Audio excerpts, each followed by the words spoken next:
بسم اللہ الرحمن الرحیم 13 لائنوں والا قرآن مجید، صفحہ نمبر 164، صفحہ نمبر 164، چھٹی لائن، پارہ نمبر 6، رکوع نمبر 13، سورۃ المائدہ رکوع نمبر 9، آغاز آیت نمبر 64۔ اعوذ باللہ من الشیطان الرجیم، بسم اللہ الرحمن الرحیم۔ وقالت اليہود ید اللہ مغلولہ غلت ایدیہم ولعنوا بما قالوا بل یداہ مبسوطتان ينفق کیف یشاء وَلَيَزِيدَنَّ كَثِيرًا مِّنْهُم مَّا أُنزِلَ إِلَيْكَ مِن رَّبِّكَ طُغْيَانًا وَكُفْرًا وَأَلْقَيْنَا بَيْنَهُمُ الْعَدَاوَةَ وَالْبَغْضَاءَ إِلَى يَوْمِ الْقِيَامَةِ كلما أوقدوا نارا للحرب أطفأها الله يسعون في الأرض فسادا والله لا يحب المفسدين۔ صدق اللہ العظیم۔ اعوذ باللہ، میں پناہ میں آتا ہوں اللہ کی، من الشیطان الرجیم، نہایت مردود شیطان سے، بسم اللہ، اللہ کے نام کے ساتھ، الرحمن جو بے حد مہربان ہے، الرحیم نہایت رحم والا ہے۔ اللہ تبارک و تعالی نے اس سے پہلے اس بات کی نصیحت فرمائی کہ دیکھو کہ یہودیوں اور کافروں سے دوستی مت رکھو، تمہیں محسوس بھی نہیں ہوگا کہ ان کے عقائد و نظریات تمہارے اندر سرایت کریں گے اور تم دین سے محروم ہو جاؤ گے۔ پھر یہ بات ارشاد فرمائی کہ ان میں کچھ لوگ ہیں جو منافقین ہیں، پیٹھ پیچھے تمہاری مخالفت کرتے ہیں اور مجلس میں آ کے اس بات کا دعویٰ کرتے ہیں کہ ہم ایمان والے ہیں۔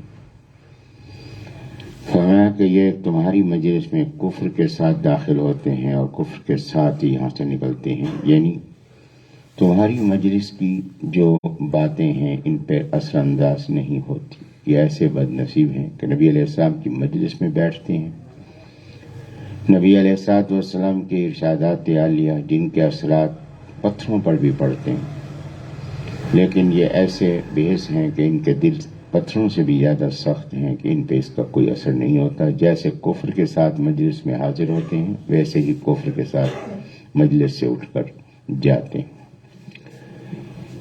پھر فرمایا کہ ان یہودیوں کی حالت یہ ہے کہ ان کے جو عوام ہیں، عام لوگ ہیں، وہ برائیوں کے اندر مبتلا ہیں، ان کے دل اس قدر مسخ ہو چکے ہیں کہ جہاں گناہ کا معاملہ ہوگا اس میں یہ دوڑ کر پہنچیں گے۔ اللہ کی نافرمانی ہو، انسانوں کے ساتھ زیادتی ہو اور حرام خوری ہو تو اس میں یہ تیزی کے ساتھ آگے بڑھتے ہیں، کیونکہ ان کے دلوں کی حیت ہی بدل چکی ہے۔ اب فرمایا کہ چاہیے کیا تھا کہ جو علماء تھے، جو درویش تھے، ان کو چاہیے تھا کہ ان کی اصلاح کرتے، ان کو روکتے، ان کو سمجھاتے، لیکن انہوں نے شروع میں تو ان کو منع کیا، لیکن جب یہ باز نہیں آئے تو ان سے قطع تعلق کرنے کی بجائے ان کے ساتھ میل جول اختیار کر لیا۔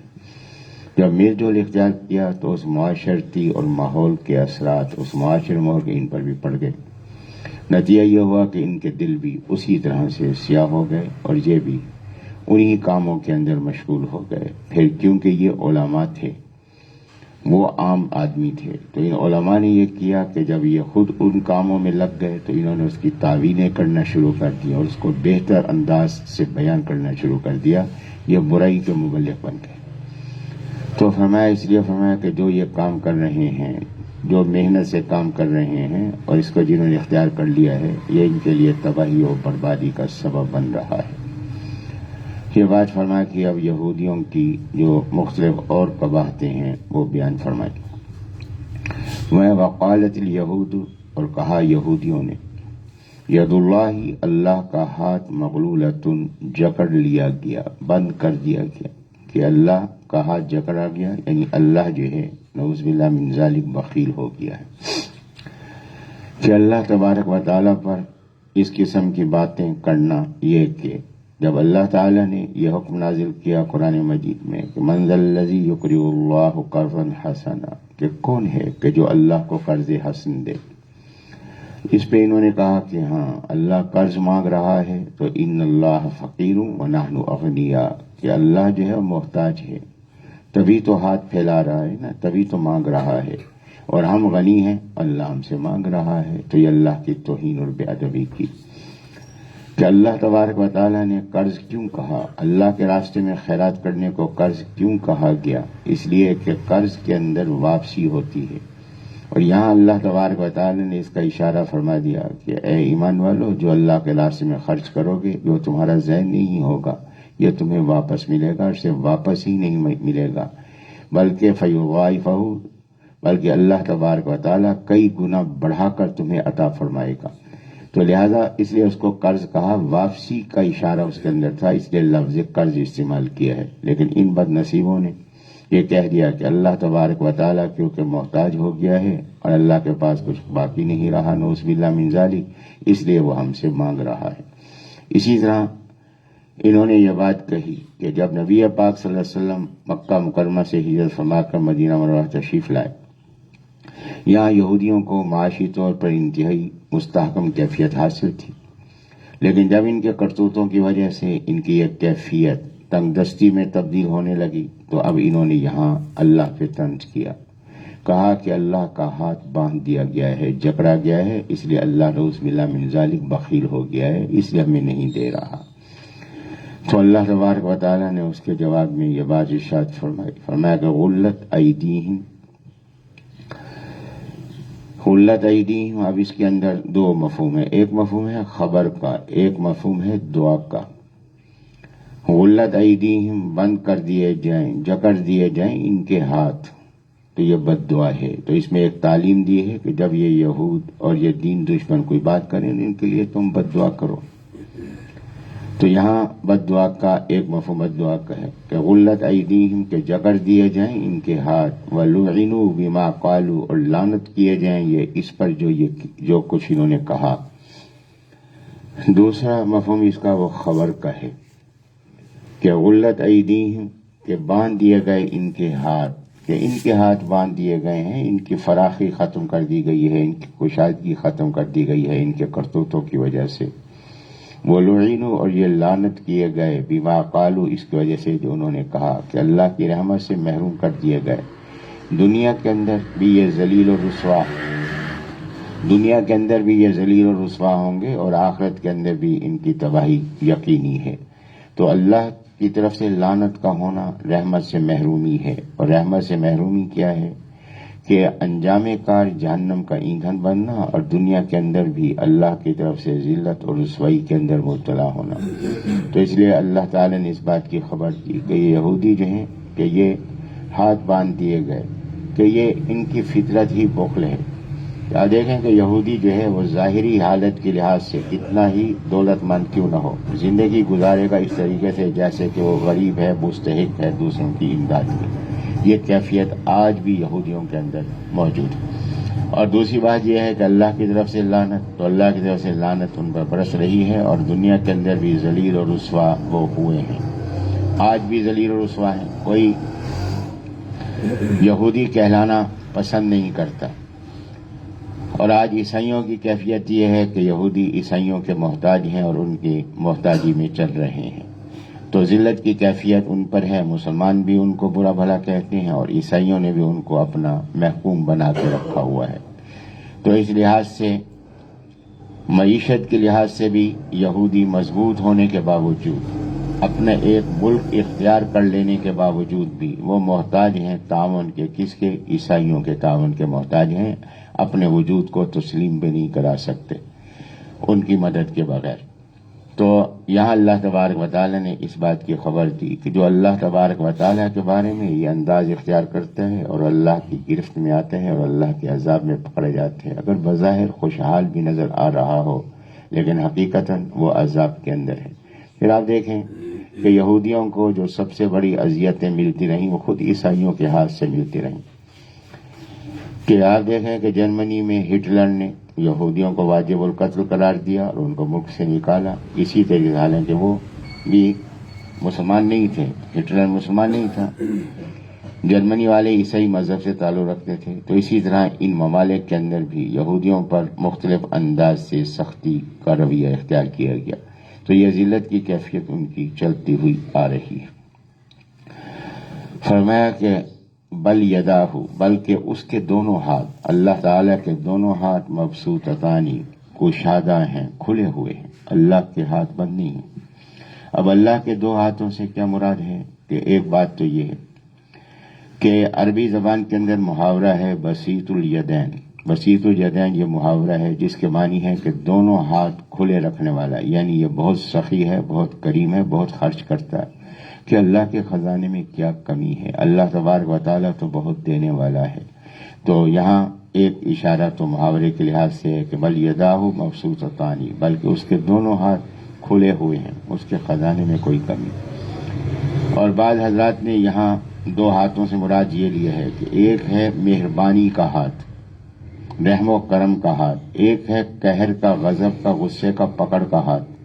کہ اللہ تبارک و تعالیٰ کے دو ہاتھ ہیں کہ اللہ تبارک و تعالیٰ رحم بھی فرماتا ہے اور اللہ پکڑ بھی فرماتا ہے. اللہ کے دونوں ہاتھ کھلے ہوئے ہیں اور جو اللہ کی اطاعت کرنے والے ہیں ان کے لیے اللہ رحمت فرما رہا ہے، اور جو اللہ کی نافرمانی کرنے والے ہیں ان کے لیے اللہ کی پکڑ آ رہی ہے. تو فرمایا کہ یہودیوں کی یہ جو حالت بیان کی گئی ہے یہ اللہ کی پکڑ ہے. تو یہ اللہ کی پکڑ والا ہاتھ ان پہ پڑا ہے. اور جو ایمان والوں کو، نبی علیہ الصلوۃ والسلام کو اور صحابہ کرام کو جو عظمتیں حاصل ہو رہی ہیں، جو کامیابیاں حاصل ہو رہی ہیں، یہ اللہ تبارک و تعالیٰ کی رحمت والے ہاتھ کا اظہار ہے. اب یہاں جو ایک اور بات قابل غور ہے، کیا اللہ تبارک و تعالیٰ کے ہاتھ ہیں؟ کہ یہاں اللہ تبارک و تعالیٰ کے ہاتھ کا ذکر کیا گیا کہ اللہ کے دونوں ہاتھ. تو کیا اللہ تبارک و تعالیٰ کے ہاتھ ہیں؟ تو پہلی بات یہ ہے کہ اللہ تبارک و تعالیٰ جسم سے پاک ہے.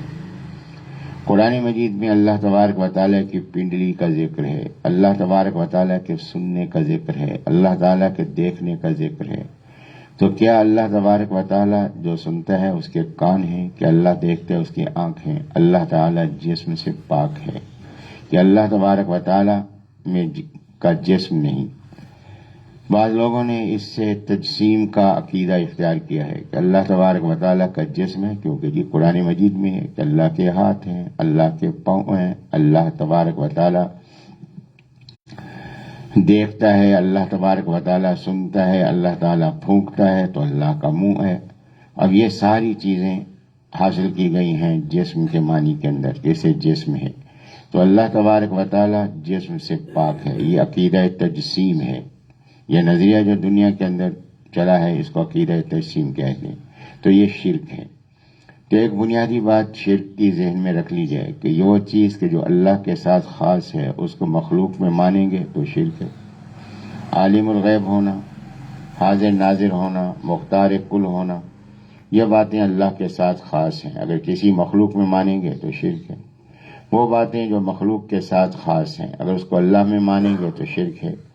کہ مخلوق ہے، ہم انسان ہیں، ہم سنتے ہیں، سننے کے لیے کان کے محتاج ہیں، دیکھنے کے لیے آنکھ کے محتاج ہیں، پھونکنے کے لیے منہ کے محتاج ہیں. اگر اللہ تبارک و تعالیٰ بھی ان کا محتاج ہے تو اللہ نہیں رہے گا، کہ محتاج اللہ نہیں ہو سکتا. تو یہ مخلوق والی بات جب خالق میں مانیں گے تو یہ بھی شرک ہے. اب یہ جسم کو اگر خالق میں مانیں گے تو یہ شرک ہے. اب یہاں اس کی دو صورتیں ہیں. ایک صورت تو یہ ہے کہ دیکھیے کہ اللہ تبارک و تعالیٰ سمیع ہے اور اللہ تعالیٰ نے انسان کو بھی سمیع کہا کہ اللہ نہایت سننے والا ہے، انسان بھی نہایت سننے والا ہے. اب ان دونوں میں فرق کیا ہے؟ سب سے پہلی بات یہ ہے کہ اللہ کی یہ صفت اس کی ذاتی صفت ہے، اور انسان کی یہ صفت سننے کی صفت اللہ کی عطا کردہ صفت ہے۔ جو پہلا فرق یہ ہے کہ وہ ذاتی ہے، یہ عطا کردہ ہے، اور ان دونوں کے اندر دوسرا جو فرق ہے وہ سننے کے اندر یہ ہے کہ اللہ تبارک و تعالیٰ کی جو یہ صفت ہے اس کی ذات کے ساتھ لازم ہے، اور انسان کی صفت اس کی ذات کے ساتھ لازم نہیں، کہ اگر وہ بہرا ہے تو بھی انسان ہے، اور اگر بہرا ہے تو بھی زندہ ہے، لیکن اللہ تبارک و تعالیٰ کی صفت اس کی ذات کے ساتھ لازم ہے۔ اگر اس کی سماعت کو کمزور مانا جائے تو اللہ اللہ نہیں رہے گا۔ دوسرا فرق یہ ہے۔ تیسرا فرق یہ ہے کہ اللہ تبارک و تعالیٰ کی جو صفت ہے وہ لامحدود ہے، اور انسان کی مخلوق کی صفت جو ہے محدود ہے۔ اللہ کا سننا لامحدود ہے اور انسان کا سننا محدود ہے، ایک خاص فاصلے تک سن سکتا ہے، اس سے زیادہ فاصلہ ہو تو نہیں سن سکتا، زیادہ قریب بات ہو تو بھی سپیکر کان کے ساتھ لگا دیں تو بھی نہیں سن سکتا، اس لیے کہ آواز تو آئے گی، بات سمجھ میں نہیں آئے گی۔ اللہ تبارک و تعالیٰ اس نزدیکی دوری سے پاک ہے۔ پھر اس کے بعد یہ ہے کہ اللہ تبارک و تعالیٰ سننے کے لیے آلے کا ذریعے کا محتاج نہیں، انسان سننے کے لیے کان کا محتاج ہے۔ تو یہ چار بنیادی فرق ہیں اللہ تبارک و تعالیٰ اور انسان کی جو صفت مشترک جو لفظ استعمال کیا گیا اس کے اندر یہ چار فرق موجود ہیں۔ پھر اس کے بعد یہ ہے کہ جہاں فرق سمجھ میں نہ آئے وہاں کیا طریقہ اختیار کرنا ہے۔ سورہ آل عمران کے اندر اللہ تعالیٰ نے پہلے رکوع میں یہ بات ارشاد فرما دی کہ قرآن مجید کی آیات میں بعض آیات وہ ہیں جو محکمات ہیں، جن کا مفہوم پوری طرح سے واضح ہے، بعض وہ ہیں جو متشابہات ہیں جن کا مفہوم پوری طرح سے واضح نہیں۔ اب اس کو فرمایا جو طریقہ کار کیا ہے کہ جو لوگ ہیں ایمان والے، دین کی پختگی رکھنے والے، وہ کیا کرتے ہیں، اور جن کے دلوں کے اندر خرابی ہے وہ کیا کرتے ہیں۔ فرمایا جن کے دلوں کے اندر خرابی ہے وہ کیا کرتے ہیں، وہ متشابہات کو اپنے اصل معنی میں لے لیتے ہیں۔ ہاں جی اللہ کا ہاتھ ہے، جی اللہ کا ہاتھ ہے، نہیں، بلکہ فرمایا کہ جو محکمات ہیں متشابہات کو محکمات کی روشنی میں دیکھیں کہ محکمات میں یہ ہے کہ اللہ تبارک و تعالیٰ جسم سے پاک ہے، تو لہذا متشابہات کو اس میں دیکھیں کہ اللہ کے نہ ہاتھ ہے، نہ اللہ کا پاؤں ہے، نہ اللہ، تو یہ اللہ تعالیٰ نے ان چیزوں کو بطور تشبیہ کے بیان فرمایا ہے۔ ان کے معنی کیا ہیں؟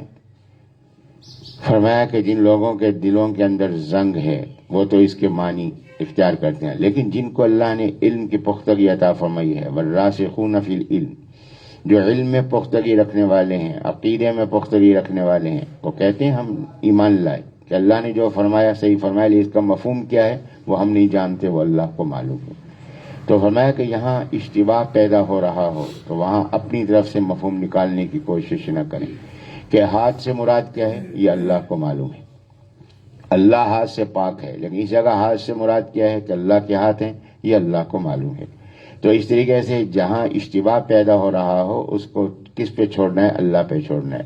تو علم کی پختگی یہ نہیں کہ وہاں محقق بن کر اس کی تحقیق کر کے کوئی نہ کوئی نتیجہ نکالیں، نہیں، والراسخون فی العلم یقولون آمنا بہ کل من عند ربنا، کہ ہم اس پر ایمان رکھتے ہیں، یہ اللہ نے آیت نازل فرمائی، ہم اس پر ایمان رکھتے ہیں، لیکن اس کا مفہوم کیا سمجھتے ہیں ہمیں مفہوم معلوم نہیں، اس کا مفہوم وہی ہے جو اللہ جانتا ہے، ہم اس کو نہیں جانتے۔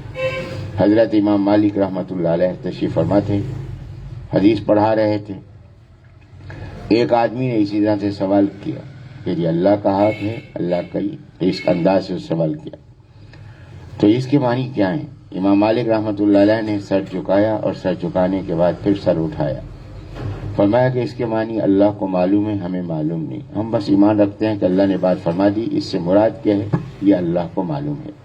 یہ بات فرما کے تھوڑی دیر بعد فرمایا کہ جس نے سوال کیا تھا وہ کھڑا ہو جائے۔ وہ کھڑا ہوا تو حضرت نے فرمایا کہ میری مجلس سے نکل جاؤ، آج کے بعد میری مجلس سے مت آنا، تم انتشار پیدا کر کے فتنہ پیدا کرنا چاہتے ہو۔ لہذا یہ تو قرآن میں اللہ نے فرما دیا کہ جو متشابہات ہیں اس کا مفہوم بیان نہیں کرنا، اس کو یہ سمجھنا ہے اللہ کی طرف سے اس کا مفہوم کیا ہے یہ اللہ جانتا ہے۔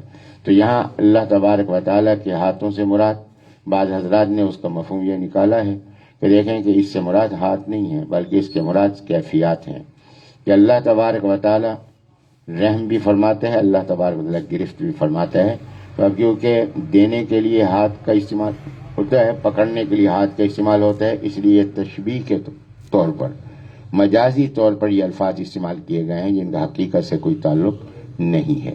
اور اگر کہا جائے کہ نہیں جناب ہاتھ کے معنی ہاتھ ہی کے ہیں، پھر اللہ کی نسبت ہاتھ کی کیا ہے یہ اللہ کو معلوم ہے، ہمیں معلوم نہیں۔ اور ہم یہ عقیدہ رکھتے ہیں کہ اللہ تبارک و تعالی اجزاء سے، جسم سے، اعضاء سے اللہ تبارک و تعالی پاک ہے۔ تو یہ اللہ کے ہاتھ سے مراد کیا ہے یہ اللہ کو معلوم ہے، ہمیں معلوم نہیں، اپنی رائے دینے کی ضرورت نہیں ہے۔ تو فرمایا کہ بل یداہ مبسوطتان ينفق کیف یشاء، وہ خرچ کرتا ہے، ينفق کو خرچ کرتا ہے کیف یشاء، جیسے وہ چاہتا ہے۔ کہ اللہ تبارک و تعالی کریم ہے، کہ اللہ کے خزانے میں کوئی کمی نہیں، لیکن اللہ تبارک و تعالی کہیں خرچ فرماتا ہے کہیں خرچ نہیں فرماتا۔ اس کی وجہ کیا ہے؟ تو یہ اللہ تبارک و تعالی کریم بھی ہے، اللہ تبارک و تعالی حکیم بھی ہے، کہ اللہ حکمت والا ہے، وہ خود ہی جانتا ہے کہ یہاں خرچ کرنا مناسب ہے، خرچ کرنا مناسب نہیں۔ بسا اوقات ہم دیکھتے ہیں کہ دنیا کے اندر جو نیک لوگ ہیں، اللہ تبارک و تعالی کی بندگی کرنے والے اور اللہ کے دین کا کام کرنے والے، وہ تنگ دستی میں مبتلا ہوتے ہیں۔ اب یہ تنگ دستی میں مبتلا ہوتے ہیں کہ اللہ کی طرف سے سزا ہے، دنیا میں یہ سزا نہیں۔ دنیا کی تنگ دستی اور فراخ دستی یہ سزا نہیں اور نہ انعام ہے، کہ یہ دنیا کے اندر تو آزمائش ہے، کہ اللہ تبارک و تعالیٰ کی حکمت ہے، کبھی اللہ تعالیٰ اپنے بندے کو تنگ دستی میں مبتلا فرماتے ہیں اس کا اجر بڑھانے کے لیے، کبھی اللہ تبارک و تعالیٰ امتحان کے لیے ایسا فرماتے ہیں۔ تو اللہ تبارک و تعالیٰ اپنے نیک بندوں کو کبھی محفوظ فرمانے کے لیے ایسا فرما دیتے ہیں کہ یہ چیز اس کے لیے نقصان دہ ہے، اللہ اس کو نقصان دہ چیز سے بچاتے ہیں۔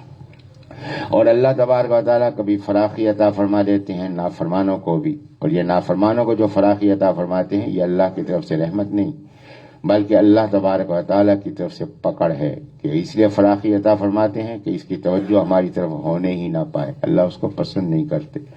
تو اس لیے یہاں دنیا کے نظام کو دیکھ کر فیصلہ نہیں کیا جائے گا کہ یہ اللہ کا محبوب ہے یا اللہ کا محبوب نہیں۔ یہ اللہ تبارک و تعالیٰ کریم ہے، اس کے خزانے میں کوئی کمی نہیں، لیکن حکیم ہے، یہ حکمت والا ہے، وہ اس بات کو جانتا ہے کہ یہ چیز فائدہ مند ہے، نقصان دہ ہے۔ ایک معالج ہے، ڈاکٹر صاحب ہیں یا حکیم صاحب ہیں، وہ علاج کر رہے ہیں، وہ ایک چیز ہے بظاہر بہت فائدہ مند چیز ہے، دودھ ہے، فائدہ مند چیز ہے، اللہ کی بہت بڑی نعمت ہے، لیکن وہ کہتے ہیں آپ نے دودھ کا استعمال نہیں کرنا۔ کیوں؟ کہ دیکھ رہا ہے کہ اس کی طبیعت کے لیے دودھ جو ہے یہ مضر ہے، جب مضر ہے تو اس کا استعمال اس نے نہیں کرنا۔ تو یہ ڈاکٹر صاحب کی طرف سے کیا ہے؟ یہ ان کی شفقت ہے یا ان کی مہربانی ہے کہ وہ بتا رہے ہیں، اگر نہ بتاتے تو میں اس کا استعمال کرتا تو مجھے نقصان ہوتا۔ تو اسی طرح اللہ تبارک و تعالی، جو اللہ تبارک و تعالی ہے وہ کریم ہے، اس کے خزانے میں کوئی کمی نہیں، لیکن جب اللہ تبارک و تعالی کسی کو تنگ دستی میں مبتلا فرماتے ہیں یا اس سے کوئی نعمت جو ہے وہ اس کو عطا نہیں فرماتے تو اس کے اندر کوئی نہ کوئی حکمت ہے۔ تو یقیناً اللہ تبارک و تعالیٰ کی ہر حکمت کے اندر فائدہ ہے، اور یہ بات عقیدتاً اختیار کر لینی چاہیے کہ اللہ تبارک و تعالیٰ کی قدرت میں کوئی کمی نہیں، کہ اللہ قادر مطلق ہے، قدیر ہے۔ اللہ تبارک و تعالیٰ کا کوئی کام ایسا نہیں کہ جس کے اندر حکمت نہ ہو، کہ کوئی کام اللہ کا خلاف حکمت نہیں، وہ اپنی قدرت کا، طاقت کا بے جا استعمال نہیں کرتا، کہ اللہ تبارک و تعالی حکمت والے، اس کے ہر کام کے اندر حکمت ہے، قدرت کا استعمال بھی جہاں ہوگا وہ حکمت کے ساتھ ہوگا۔ تیسری بات یہ ہے کہ اللہ تبارک و تعالی کے ہر کام میں حکمت ہے، اور تیسری بات یہ کہ اللہ کے ہر کام میں رحمت ہے، کہ اس میں انسان کا فائدہ ہے، اگر آزمائش کے اندر ہے، کسی تکلیف کے اندر بھی ہے تو اس کے اندر بھی اس کا کوئی فائدہ یقیناً ہے، جو مجھے اس وقت معلوم نہیں۔ قیامت کے دن یہ ساری حقیقتیں آنکھوں کے سامنے آ جائیں گی۔ تو اللہ تبارک و تعالیٰ کے بارے میں عقیدہ کہ جب والد ہے وہ اولاد کی بہتری چاہتا ہے، والدہ ہے وہ اولاد کی بہتری چاہتی ہے، لیکن یہ ہے کہ دوست ہیں، ملنے والے ہیں تو ان سے محبت کرتے ہیں، تو یہ سارے کے سارے مخلوق ہے، ان کی محبت مخلوق محبت ہے۔ جب مخلوق محبت ہے تو خالق کی کتنی محبت ہوگی اپنی مخلوق کے ساتھ، تو اس کے ہر کام کے اندر رحمت ہے۔ اگر مجھے کوئی تکلیف پہنچی ہے تو میں اس سے خیر طلب کروں، مجھے خیر تو طلب کرنی چاہیے، لیکن اگر خیر طلب کرنے کے باوجود بھی تکلیف کی کیفیت ہے تو یقیناً اس پہ مجھے شکر ادا کرنا چاہیے کہ اس میں بھی یقیناً میرا کوئی فائدہ ہے۔ تو فرمایا کہ وَلَيَزِيدَنَّ كَثِيرًا مِّنْهُمْ، وَلَيَزِيدَنَّ اور ضرور بڑھا دے گا، کثیرًا بہت کو منہم ان میں سے کیا چیز بڑھا دے گا؟ ما انزل الیک کا، وہ چیز کہ جو اتاری گئی آپ کی طرف میں ربی کا، آپ کے رب کی طرف سے. کہ یہ قرآن مجید، یہ احکام جو اللہ نے نازل فرمائے ہیں، جب اس قرآن کو سنتے ہیں تو ان کے سننے کی وجہ سے ان میں سے بہت سے وہ ہیں کہ جن کو یہ قرآن بڑھا دیتا ہے. کس چیز میں بڑھاتا ہے؟ تو یانم و کفرا، سرکشی اور کفر میں بڑھا دیتا ہے. اب سرکشی اور کفر میں بڑھا دیتا ہے. قرآن تو رحمت ہے، جب قرآن رحمت ہے تو یہ سرکشی اور کفر میں کیوں بڑھاتا ہے؟ تو فرمایا کہ یہ مزاج کے لحاظ سے بات ہوتی ہے. کہ آپ دیکھیں کہ بارش ہے، یہ رحمت ہے. اگر میٹھے پھل کے لیے اس میں یہ پانی آئے گا تو پھل کا مٹھاس بڑھے گا، پھل بڑھے گا. اور اگر کڑوی چیز ہے اور اس میں یہ پانی گرے گا بارش کا تو اس میں کیا مٹھاس پیدا کرے گا؟ نہیں، اس کی کڑواہٹ کو بڑھائے گا. تو لہذا کیونکہ اس کی فطرت کے اندر کڑواہٹ ہے، اس کی فطرت کے اندر مٹھاس ہے. تو یہ بارش کا رحمت ہونا جس کے اندر شک نہیں. یہ بارش کا قطرہ گرے گا، سیپ کے منہ میں گیا تو موتی بنا ہے، اور سانپ کے منہ میں گیا تو زہر بنا ہے. تو یہ سیپ اور سانپ کی وجہ سے ہے، بارش کی رحمت ہونے کے اندر شک و شبہ نہیں. تو قرآن مجید کے رحمت ہونے میں شک و شبہ نہیں. لیکن جنہوں نے اپنی فطرتیں مسخ کر رکھی ہیں، نتیجہ یہ ہے کہ وہ قرآن سے مزید گمراہی کے اندر جو ہے بڑھتے ہوئے چلے جا رہے ہیں. آج یہ بات ہمارے سامنے ہے. جن لوگوں نے قرآن مجید کا مفہوم اپنی مرضی سے لیا ہے، اس کو اپنی مرضی سے سمجھنے کی کوشش کی ہے، گمراہی کے اندر بڑھتے ہوئے چلے جا رہے ہیں. اور جہاں اپنی مرضی کو، اپنی عقل کو اور اپنے نفس کو تابع کیا ہے اللہ تبارک و تعالیٰ کے حکموں کے، شریعت کے تابع کیا ہے، وہاں ہدایت بڑھتی چلی جاتی ہے. اس لیے فرمایا قرآن مجید میں فرمایا کہ زادتہم ایمانا، کہ یہ ایمان والے وہ ہیں جب قرآن سنتے ہیں تو قرآن سننے کی وجہ سے ان کی ایمانی کیفیت میں، لذت میں اضافہ ہوتا چلا جاتا ہے. اور جو لوگ جنہوں نے اپنی طبیعتیں مست کر رکھی ہیں، جب وہ قرآن کو سنتے ہیں وہ گمراہی میں بڑھتے ہوئے چلے جاتے ہیں.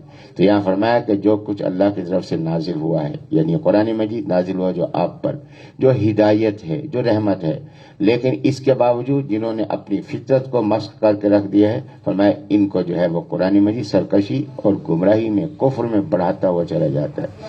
یہ اس پہ مزید کفر ہوا کہ ایک بات نازل ہوئی، ہم نہیں مانتے، اب انکار کیا تو پہلے بھی کافر تھے، اب ایک کفر اور بڑھ گیا، اب یہ کفر میں بڑھنا شروع ہو گئے. سرکشی کہ ایک حکم نازل ہوا کہ اس پہ عمل کرنا ہے، نہیں کیا. اس کے بعد پھر حکم نازل ہوا کہ اس کام پہ عمل کر، اس پہ نہیں کیا، تو یہ سرکشی میں اضافہ ہوتا چلا گیا. تو فرمایا کہ یہ انکار کرنا یہ سرکشی میں اور کفر میں اضافے کی کیفیت ہے. تو فرمایا کہ اس کی وجہ سے یہ کفر اور کفر میں بڑھتے چلے جا رہے ہیں، سرکشی میں بڑھتے جا رہے ہیں. جو بات اللہ سے نازل ہے اس پر کوئی نہ کوئی اعتراض، جیسے ابھی میں نے یہ 2 مثالیں گزارش کی کہ اللہ تعالیٰ نے فرمایا کہ من ذا الذی یقرض اللہ قرضا حسنا، کہ اللہ کو کون قرض دیتا ہے؟ جو اللہ کو قرض دے گا اللہ تبارک و تعالیٰ اس کو کئی گنا اضافے کے ساتھ عطا فرمائے گا. اب اس پہ بجائے اس کے کہ اس بات کو سمجھتے کہ اللہ تبارک و تعالیٰ کی طرف سے ترغیب ہے اللہ کے راستے میں مال خیرات کرنے کی، خرچ کرنے کی، دنیا میں بھی فائدہ ہے، اللہ دنیا میں بھی کئی گنا بڑھا کر دے گا، آخرت میں بھی اس کا اجر عظیم، اللہ اجر عظیم عطا فرمائے گا. کتنی نعمتیں ہیں جو اللہ تبارک و تعالیٰ عطا فرمائے گا. لیکن نہیں، یہاں اس طرف آنے کی بجائے دل کے اندر کیا تھی کہ دل کے اندر سختی کی کیفیت تھی، نافرمانی کی کیفیت تھی. تو فوراً کہہ دیا کہ اللہ فقیر ہے، ہم اغنیا ہیں کہ اللہ ہم سے مانگ رہا ہے، منفی معنی لیے جا رہے ہیں. تو فرمایا کہ اسی طریقے سے اگر اپنی فطرت کو صحیح رکھو گے تو مثبت انداز سے آگے بڑھو گے. اگر اپنی فطرت میں بگاڑ پیدا کرو گے تو یہ منفی اثرات اس کے اندر پیدا ہوں گے. فرمایا وَأَلْقَيْنَا، اور ہم نے ڈال دی، بَيْنَهُمُ الْعَدَاوَةَ، ان کے درمیان دشمنی، وَالْبَغْضَاءَ، نفرت، إِلَى يَوْمِ الْقِيَامَةِ، قیامت کے دن تک. فرمایا یہ یہودی جو اس قسم کے اعتراضات کر رہے ہیں، تو ایمان والو یہ تم اس بات سے باخبر ہو جاؤ کہ ہم نے ان کے درمیان آپس کی دشمنی اور نفرت ڈال دی ہے. یہ یہودی ایک گروہ نہیں، یہ بنیادی طور پر 12 گروہ میں تقسیم ہے، اور ایک گروہ دوسرے گروہ کو برداشت نہیں کرتا. یہ بات تو موسیٰ علیہ السلام کے زمانے میں بھی نظر آ رہی ہے کہ دیکھیے کہ حضرت موسیٰ علیہ نبی علیہ السلام کے ساتھ جب یہ صحرا کے اندر ہیں، پانی نہیں ہے، موسیٰ علیہ السلام نے اللہ سے دعا کی کہ اللہ پانی عطا فرمائے. تو اللہ تبارک و تعالی نے فرمایا کہ ایک پتھر اپنے ساتھ لے لیں اور جب پانی کی ضرورت ہو اس پہ عصا ماریں، تو عصا مارتے تھے تو پتھر سے چشمے پھوٹ گئے، کتنے؟ 12۔ کیوں؟ کہ اتنی نفرت تھی ایک دوسرے سے کہ کوئی اب گوارا نہیں کرتا تھا کہ یہ میرے چشمے سے دوسرے قبیلے والا پانی لے، اس قدر آپس میں ان کی نفرت ہے۔ یہ تو ہم ہیں جو ان کے زیر اثر ہوتے ہوئے چلے جا رہے ہیں، مگر حقیقتاً ان کے درمیان تو آپس میں دشمنی پائی جاتی ہے۔ حضرت موسیٰ علیہ نبینا علیہ الصلوۃ والسلام جب ان کو لے کر چلے ہیں، مصر سے نکلے ہیں، ساحل سمندر بحیرہ قلزم کے ساحل پہ پہنچے، انہوں نے کہا انا لمدرکون۔ اب یہاں متفق ہیں، اب یہاں جو بات قابل ہو رہی ہے، انا لمدرکون، کہ سارے متفق ہیں کس کے خلاف؟ موسیٰ علیہ السلام کے خلاف متفق ہیں کہ اے موسیٰ، کہ ہم تو گھیرے میں آ گئے، مروانا تھا تو ہمیں وہاں شہری میں مرنے دیتا، ضرور سمندر کے کنارے لا کے مروانا تھا ہمیں۔ اب یہاں سارے متفق ہو گئے۔ جب متفق ہو گئے، اب حضرت موسیٰ نے فرمایا کہ نہیں، ان معی ربی سیہدین، میں اپنی مرضی سے تو نہیں آیا، میں تو رب کے حکم سے آیا ہوں، تو اب میرا رب ہی میری رہنمائی کرے گا کہ اب ہمیں کیا کرنا چاہیے۔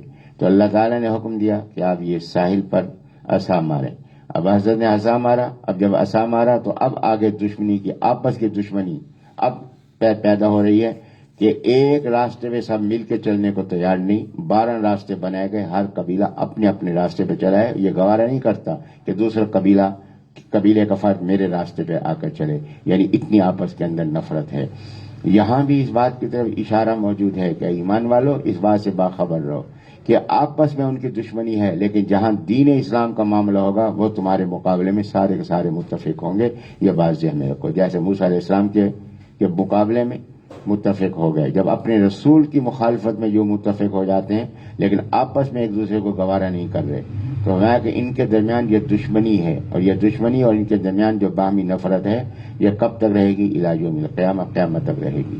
اب یہاں ایک گمراہی پیدا کی گئی ہے، جیسے میں نے عرض کیا کہ قرآن کو جو اپنی سمجھ سے سمجھیں گے، دیکھیں حضرت، بات یہ ہے کہ آپ کہتے ہیں نا کہ عیسیٰ علیہ السلام نازل ہوں گے، عیسیٰ علیہ السلام نازل ہوں گے، اور عیسیٰ علیہ السلام جب نازل ہوں گے تشریف لائیں گے تو یہودیت کو، عیسائیت کو مٹا دیں گے، یہودیت عیسائیت مٹ جائے گی، اور اس وقت صرف دین اسلام کا غلبہ ہوگا۔ یہ قرآن کی آیت اس کی نفی کر رہی ہے۔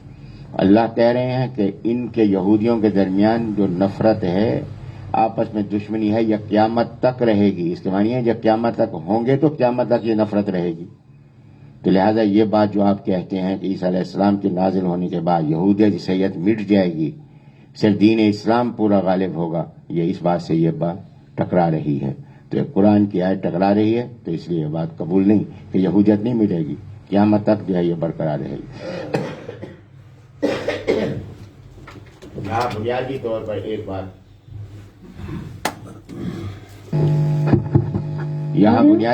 پر ایک بات ذہن نشین فرما لیجیے، یہ قیامت تک جو ہے یہ محاورہ ہے، قیامت تک جو ہے محاورہ ہے کہ دیکھو کہ ایک آدمی دوسرے کہتے ہیں کہ تو مجھ سے جتنی بھی منتیں کر لے، جو کر لے، قیامت تک میں تیری بات نہیں مانوں گا۔ کیا معنی میں قیامت تک زندہ رہوں گا؟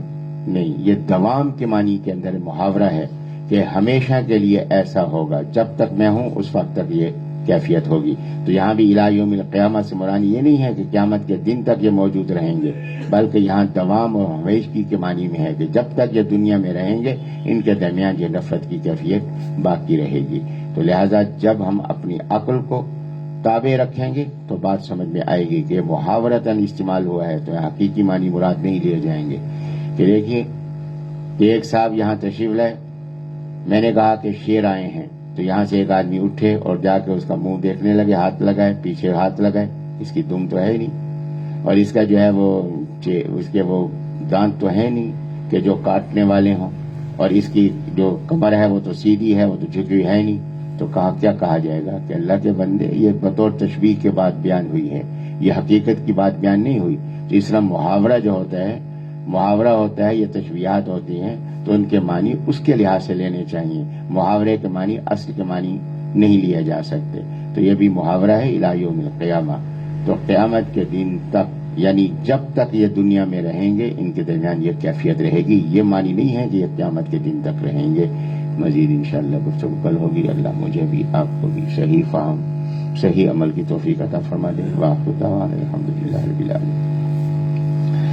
الحمدللہ رب العالمین الرحمن الرحیم مالک یوم الدین اللهم صل وسلم وبارك على سيدنا مولانا محمد النبي الأمي وعلى آله وصحبه كما تحب وترضى عدد لما تحب وترضى.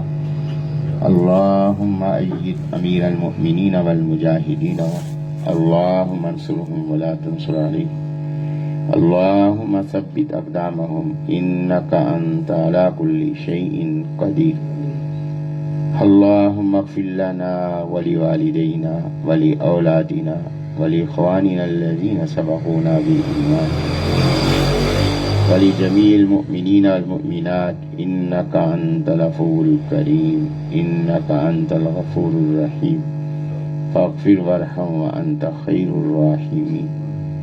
اللهم إنا نسألك خير الدنيا وخير الآخرة ونسألك العفو والعافية والمعافاة في الدنيا والآخرة. اللهم ربنا لا تزغ قلوبنا بعد إذ هديتنا وهب لنا من لدنك رحمة إنك أنت الوهاب. اللهم ربنا آتنا في الدنيا حسنة وفي الآخرة حسنة وقنا عذاب النار وقنا عذاب القبر ولا تخزنا يوم القيامة. اللهم ارزقنا شفاعة النبي صلى الله عليه وسلم وتقبل منا إنك أنت السميع العليم وتب علينا إنك أنت التواب الرحيم. اللهم إنا نسألك علما نافعا وعملا متقبلا ورزقا حلالا طيبا واسعا وشفاء من كل داء. اللهم اغفر وارحم وأنت خير الراحمين. اللهم ربنا تقبلنا وتقبل أزواجنا وأولادنا وأموالنا وأحبابنا وأقاربنا وجميع المسلمين المسلمات كما تقبلت صحاب النبي صلى الله عليه وسلم. اللهم نور قلوبنا بالإيمان كما نورت قلوبهم وارزقنا اتباعهم بإحسان وأدخلنا معهم في جنات الفردوس برحمتك يا أرحم الراحمين. اللهم إنا نسألك من خير ما سألك منه نبيك محمد صلى الله عليه وسلم ونعوذ بك من شر ما استعاذ منه نبيك محمد صلى الله عليه وسلم. أنت المستعان وعليك البلاغ ولا حول ولا قوة إلا بالله العلي العظيم. صلى الله تعالى على خير خلقه محمد وعلى آله وصحبه أجمعين برحمتك يا أرحم الراحمين.